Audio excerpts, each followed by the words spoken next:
बताया था आकृतियों की समझ के विषय में सरल वक्र, बंद वक्र, बहुभुज, विकर्ण, अभ्यंतर, बहिर्भाग, उत्तल और अवतल बहुभुज। यहाँ तक मैंने कल आपको बता दिया था। एक बार फिर से मैं रिपीट किए दे रहा हूँ। सरल वक्र किसे कहते हैं? वह वक्र जो आपस में कहीं भी एक दूसरे को नहीं काटता।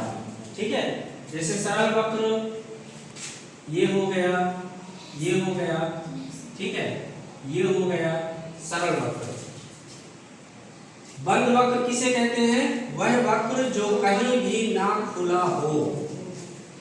जैसे ये त्रिभुज, ये बंद वक्र है, ये चतुर्भुज, ये बंद वक्र है, ये भी क्या है? बंद वक्र है, जो कहीं से खुला ना हो और जो एक दूसरे को कहीं ना काटे। ठीक है, जो वक्र कहीं भी खुला ना हो और एक दूसरे को कहीं ना काटे, प्रतिच्छेद करे, कहीं भी प्रतिच्छेद ना करे। बहुभुज, बहुभुज मैंने क्या बताया था? केवल रेखाखंडों से बना सरल बंद वक्र बहुभुज कहलाता है। केवल रेखा खंडों से बना सरल बंद वक्र बहुभुज कहलाता है। बहुभुज कहलाता है। इसमें तीन बातें हैं। क्या क्या है तीन बातें? रेखाखंड होना चाहिए, रेखाखंड होना चाहिए, सरल होना चाहिए और बंद होना चाहिए। इसकी ये शर्त है बहुभुज की, केवल रेखाखंडों से बना सरल बंद वक्र बहुभुज कहलाता है। जैसे ये एक बहुभुज है, ये त्रिभुज, ये बंद भी है ना? बंद कहीं पर खुला दिखाई दे रहा है? नहीं, बंद भी है और रेखाखंड से बना है। इसमें चार रेखाखंड हैं, 1 2 3 4। इसमें कितने हैं? 1 2 3। इसी प्रकार अगर इसको बनाते हो, ये पंचभुज, इसमें 5 रेखाखंड, 1 2 3 4 5। इसी को 5 भुजाएं भी बोल सकते हैं। रेखाखंड से बना है, बंद भी है और सरल भी है। सरल क्यों है? क्योंकि एक दूसरे को कहीं नहीं काट रहा। अगर हम इसकी बात करें, ये क्या बहुभुज है? नहीं है, क्योंकि ये काट रहा है। यहाँ पर ये क्या कर रहा है? काट रहा है। अगर हम इसकी बात करें तो ये भी क्या कर रहा है? काट रहा है, इसलिए ये बहुभुज नहीं है। ये बहुभुज के उदाहरण है। केवल रेखाखंडों से बना सरल बंद वक्र बहुभुज कहलाता है। विकर्ण, विकर्ण मैंने बताया था कि किसी चतुर्भुज या किसी बहुभुज के शीर्षों से, किससे? शीर्षों से मिलाने वाली रेखाखंड विकर्ण कहलाता है। ये विकर्ण है। अगर हम इसको नाम दें ABCD, तो इसमें AC विकर्ण है और BD विकर्ण है। और ये भी बताया था किसी त्रिभुज में विकर्ण क्या बताया हूं कि चतुर्भुज के किन्हीं दो शीर्षों, ये शीर्ष और ये शीर्ष को मिलाने वाली रेखाखंड विकर्ण है। ये शीर्ष और ये शीर्ष, दो शीर्षों को मिलाने वाला रेखाखंड क्या कहलाता है धर्मेंद्र? विकर्ण कहलाता है। अतुल ध्यान दो बेटा। अब जैसे ये एक मैं बहुभुज बना रहा हूं, ठीक है, तो इसमें विकर्ण क्या क्या हो जाएगा? विकर्ण देखना, इसमें एक विकर्ण ये हो गया, एक विकर्ण ये हो गया, एक विकर्ण ये हो गया, एक विकर्ण ये हो गया और एक विकर्ण ये हो गया। इस प्रकार से ये विकर्ण कहलाता है। अभ्यंतर बताया था किसी बहुभुज के अंदर का भाग, किसी बहुभुज के अंदर का भाग क्या कहलाता है? अभ्यंतर। क्या कहलाता है बेटा बताओ? अभ्यंतर। किसी बहुभुज के अंदर का भाग अभ्यंतर कहलाता है। अंदर का भाग, जैसे ये आपका कमरा एक बहुभुज है, चतुर्भुज है, इसके अंदर का भाग क्या कहलाएगा?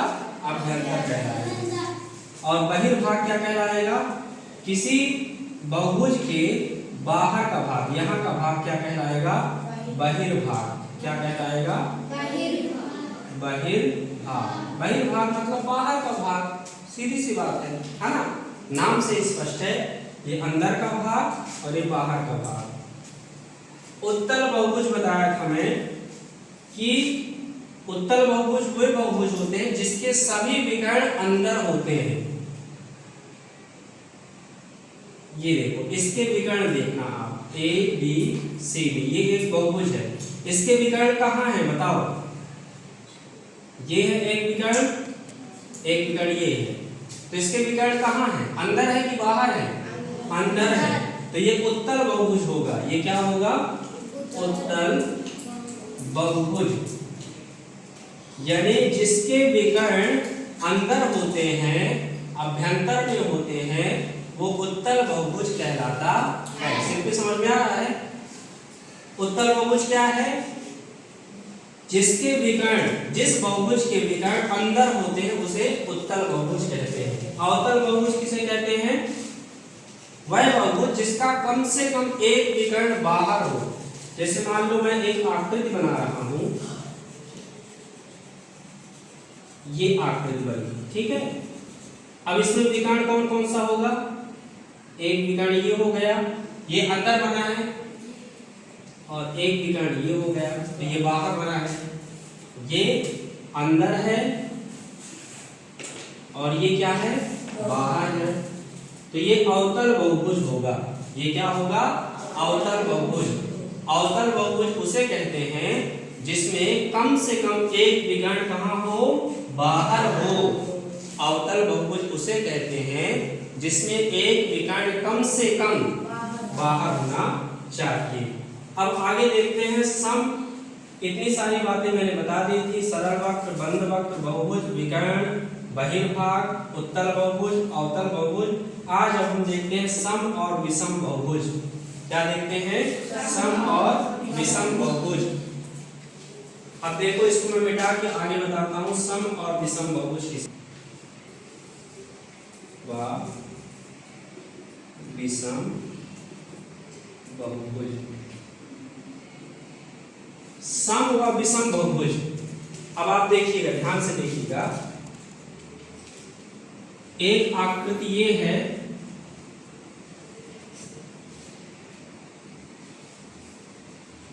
ठीक है, और एक आकृति ये है। ये दोनों आकृतियां आप बता सकते हो कौन कौन सी हैं? ये दोनों आकृतियां कौन कौन सी हैं? इसको हम क्या बोलते हैं? ये क्या है? आकृति में हम इसको क्या बोलेंगे? है तो चतुर्भुज, लेकिन इसको कौन सा चतुर्भुज? आयत। और ये क्या है? वर्ग। तो सम बहुभुज उसे कहते हैं जिसके सभी कोण और सभी भुजाएं बराबर होती हैं। इसमें आयत में आमने सामने की भुजाएं बराबर होती हैं, जानते हो ना? होती है ना?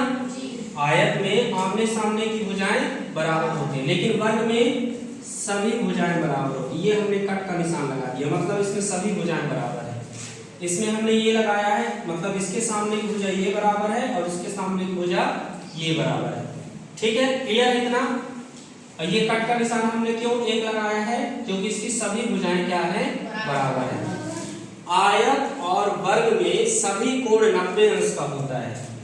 ये कोण 90 अंश का है, ये भी कोण 90 अंश का है, ये भी कोण 90 अंश का है, और ये भी कोण 90 अंश का। इसी प्रकार वर्ग में भी 90, 90, 90 और ये 90। अब दोनों में अंतर क्या है? आप बताइए, अंतर क्या है दोनों में? आयत में आमने सामने की भुजाएं बराबर है, लेकिन वर्ग में क्या है? सभी भुजाएं बराबर है। तो सम बहुभुज किसे कहते हैं? जिसके प्रत्येक कोण, देखो इसकी सभी भुजाएं क्या हैं? इसकी सभी भुजाएं क्या बराबर हैं? बराबर नहीं है। कोण कितने हैं? कोण सभी कोण क्या है? सभी कोण क्या है? बराबर है क्या? हैं, सभी कोण बराबर है, 90 अंश के हैं। अब इसमें बताइए सभी भुजाएं बराबर है क्या?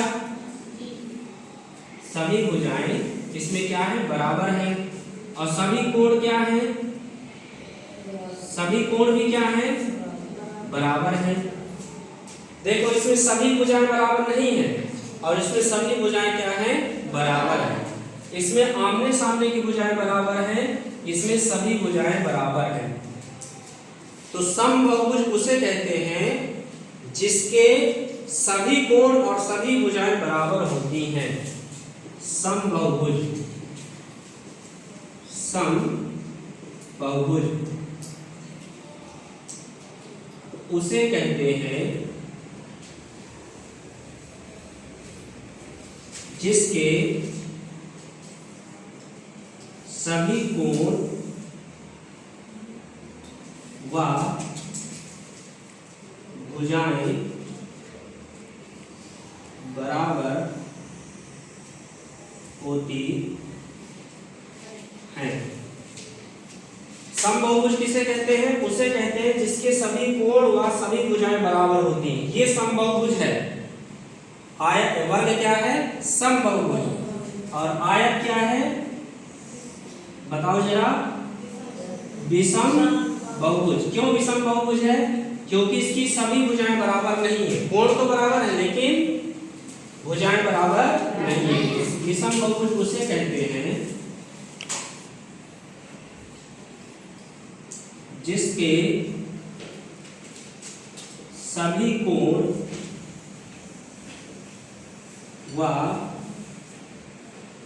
भुजाएं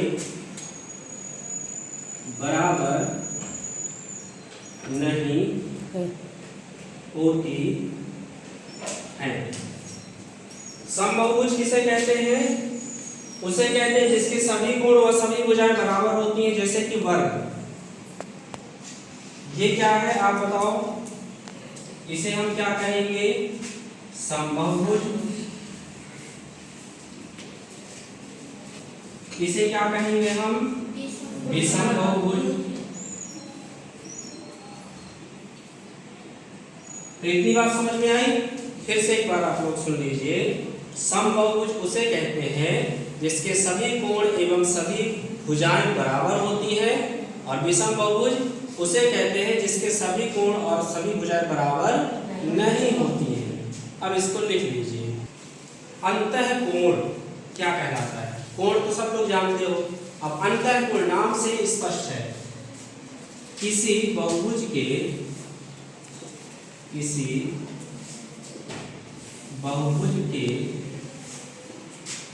अंदर के कोण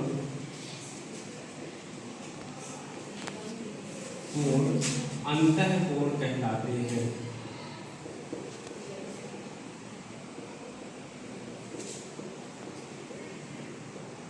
जैसे मैंने एक त्रिभुज बनाया तो इसमें कितने कोण बनेंगे बताओ?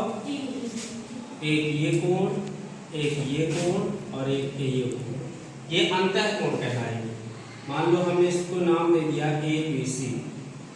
तो ABC के जो कोण है ये अंदर बने हैं, त्रिभुज के बने हैं ना अंदर, इसलिए ये अंतःकोण कहलाएंगे। ठीक है। और त्रिभुज के अंतःकोणों का योग 180 अंश होता है।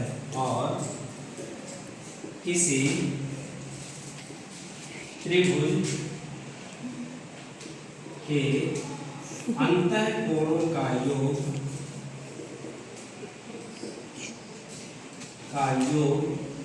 मतलब जोड़ कितना होता है? हमेशा 180 अंश होता है। 180 अंश होता है।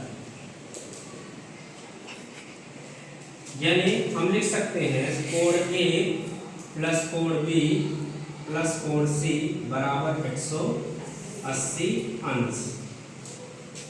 किसी त्रिभुज के या किसी भी बहुभुज के अंदर के कोण अंतःकोण कहलाते हैं। हम यदि चतुर्भुज बनाएं तो इसमें भी अंतःकोण बनेंगे। 1 2 3 4 ये अंदर के कोण कहलाएंगे। चारों अंतःकोणों का योग कितना होता है? 360। बहुत बढ़िया। तो त्रिभुज के अंतःकोणों का योग हमेशा 180 अंश होता है और चतुर्भुज के चारों कोणों का योग 360 होता है। एवं चतुर्भुज के चारों अंतःकोणों का योग कितना होता है बेटा बताओ? 360 अंश होता है। कितना होता है रवि? 360 अंश होता है। तो ये अंतःकोण है। अब देखते हैं बहिष्कोण। बहिष्कोण, बहिष्कोण का मतलब बाहर का कोण। बहिष्कोण का मतलब बाहर का कोण। देखिए, किसी बहुभुज के बाहर के कोण, किसी बहुभुज के बाहर के कोण बहिष्कोण कहलाता है।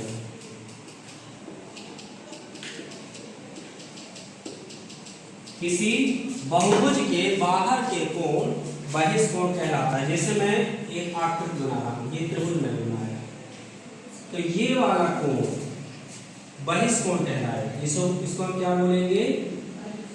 बहिष्कोण। ठीक है। अगर हम इसको और आगे बढ़ा दें थोड़ा सा, तो ये वाला कोण भी बहिष्कोण कहलाएगा। इसको हम बढ़ा दें तो ये वाला कोण क्या कहलाएगा? बहिष्कोण कहलाएगा। चतुर्भुज बना दे तो ये वाला कोण बहिष्कोण, ये वाला कोण बहिष्कोण।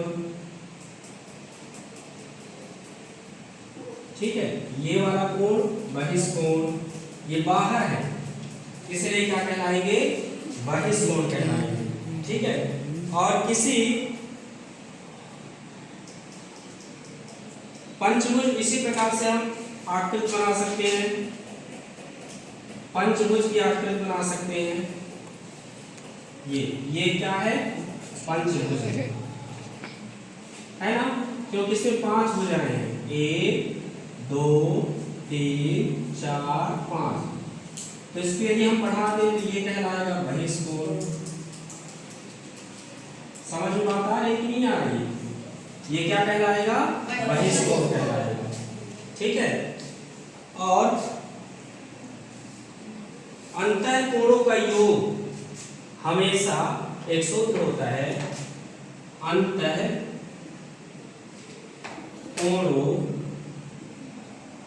का योग बराबर होता है 180 n-2। 180 n-2। जैसे हमें इसमें अंतःकोण का मान निकालना है। अंतःकोण कौन कौन से हैं? एक ये अंतःकोण, एक ये है, एक ये है, एक ये है, एक ये है। 5 अंतःकोण है पंचभुज में। ठीक है। तो हम कैसे निकालेंगे? पंचभुज में। पंचभुज में तो 180, n का मतलब होता है भुजाओं की संख्या। n का मतलब क्या है? भुजाओं की संख्या। तो पंचभुज में कितनी भुजाएं हैं बताओ? पंचभुज में कितनी भुजाएं हैं? 5। तो यहाँ पर 5 रख देंगे। ऋण 2 180, 5 में से 2 जाएगा, कितना आएगा? 3। गुणा कर देंगे 180 में 3 का तो 540। ये अंतःकोणों का योग जो होगा, इसका इसका इसका इसका इसका, वो क्या आएगा? 540 आएगा। ठीक है। अब बहिष्कोण में एक चीज और ध्यान रखना,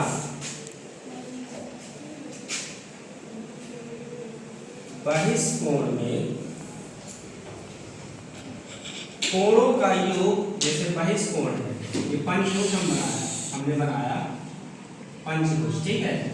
तो पंचभुज में या किसी भी बहुभुज में, जैसे त्रिभुज हमने बनाया, तो ये एक बहिष्कोण है।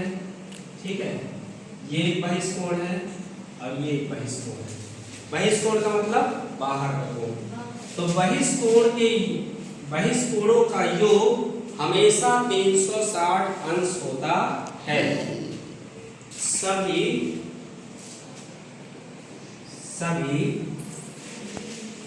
बहुभुज में बहिष्कोणों का योग कितना होता है? 360 अंश होता है। कितना होता है बताओ जरा? 360 अंश होता है। ये त्रिभुज है, त्रिभुज में बहिष्कोण ये है, एक बहिष्कोण ये है, एक बहिष्कोण ये है। तो इन तीनों का योग कितना होगा? 360 अंश होगा। किसी भी बहुभुज में बहिष्कोणों का योग हमेशा 360 अंश होता है। और अंतःकोणों का योग कितना होता है? ये सूत्र है 180 n-2, जहां n क्या है? भुजाओं की संख्या है। n क्या है? भुजाओं की संख्या। अच्छा, किसी बहुभुज में अगर एक बहिष्कोण का मान निकालना है, किसी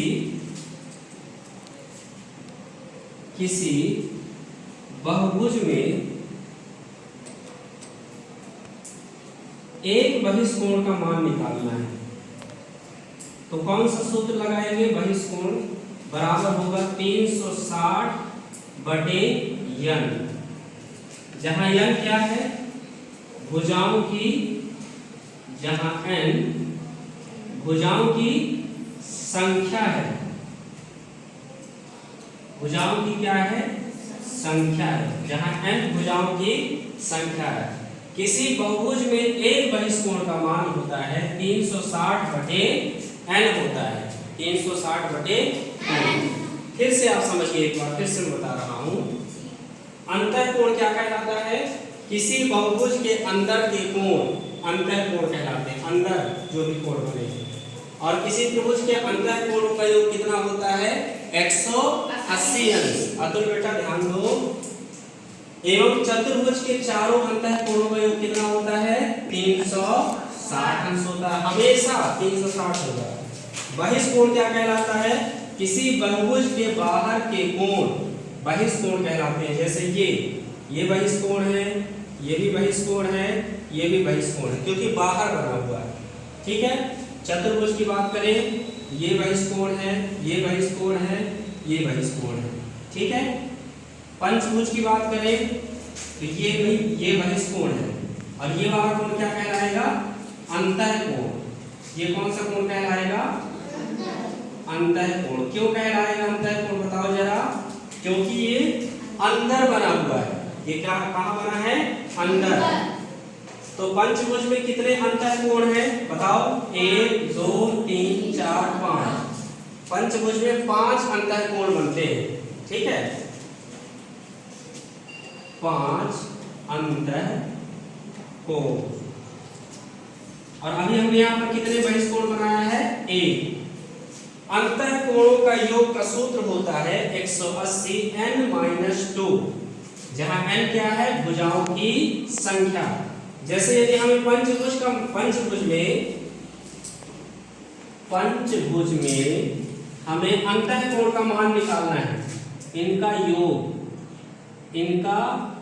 अंतःकोणों का योग कितना होगा? 180 n-2। 180 यहाँ पर हम क्या रखेंगे? 5, क्योंकि इसमें कितनी भुजाएं हैं? 5। तो 5 × 2 180 × 3 बराबर 540 आएगा। ठीक है। अब इसको लिख दीजिए।